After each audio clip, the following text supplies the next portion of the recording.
Të nderuar qytetarë, të nderuar tifoz, të nderuar lojtarë dhe staf, të nderuar dashamirë dhe miq të klubit të futbollit Deçiqi.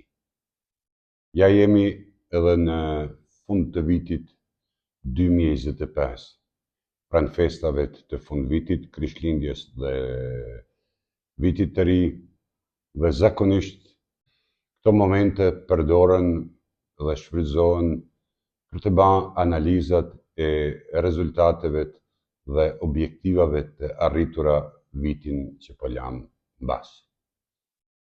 Klubi futbollit Deçiqi në vitin 2024 arriti një rezultat historik në pothuajse jetëgjatësi 100 vjeçare dhe fitoi titullin kampion të malit të zi për herë të parë në histori, si dhe bëri inaugurimin e stadiumit dhe objektit impiantit të ri. Gjithashtu, edhe viti 2025 ishte një vit me suksese historike, sepse në vitin 2025 realizuam ëndrrën 100 vjeçare dhe fituam trofeun e dytë, Kupën e Malit të Zi. Dhe paralel me trofeun, pra Kupën e Malit të Zi, u prezantuam në mënyrë dinjitoze dhe të shkëlqyeshme në arenën ndërkombëtare. Në Tuzë, për herë të parë, sjellëm klubet evropiane dhe duhet të ceki këtu Rapidin e Vienës, një klub gjigant, me të cilin kundërshtar pra luajtëm një performancë të shkëlqyeshme. Në aspektin sportiv, arritëm rezultate po aq të mëdha sikurse edhe vitin më parë. U kualifikuam për herë të 6 në gjysmëfinalet të Kupës së Malit të Zi. Gjithashtu në tabelën e klasifikimit të kampionatit të Malit të Zi, që është në vazhdim, jemi në kuotën e klubeve pretendent për titull. Nga aspekti tjetër, kishim arritje sepse ngritëm edhe kapacitetet e profesionale të klubit, duke shkolluar trajner me licenca të reja dhe me shkallë më të lartë.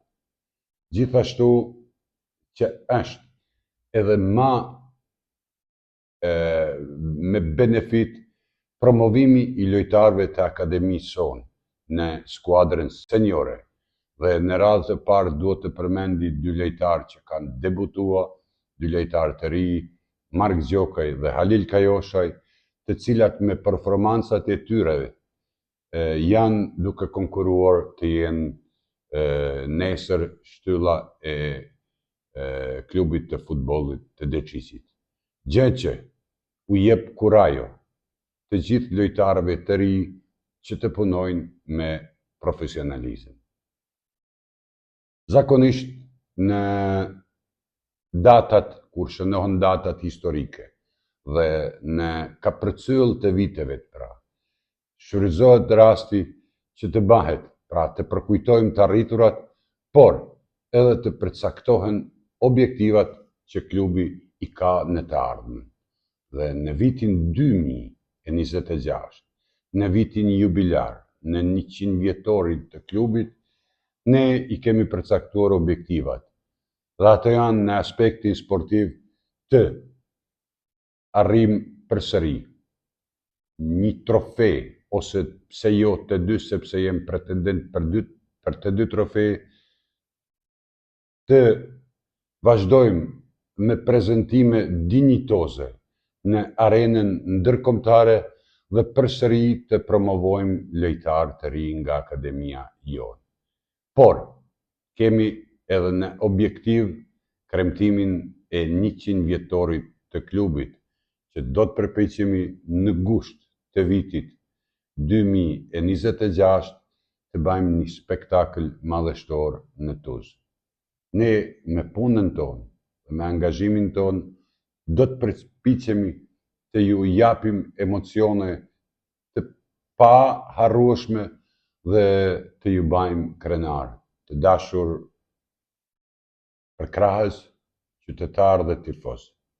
Krejt kjo nuk do të kishim mujt me arrit pa mbështetjen e komunës së Tuzit, themeluesit pra, pa mbështetjen e qytetarëve, pa mbështetjen e tifozëve, pa angazhimin e lojtarëve dhe stafit profesional dhe të gjithë ju miqt e klubit.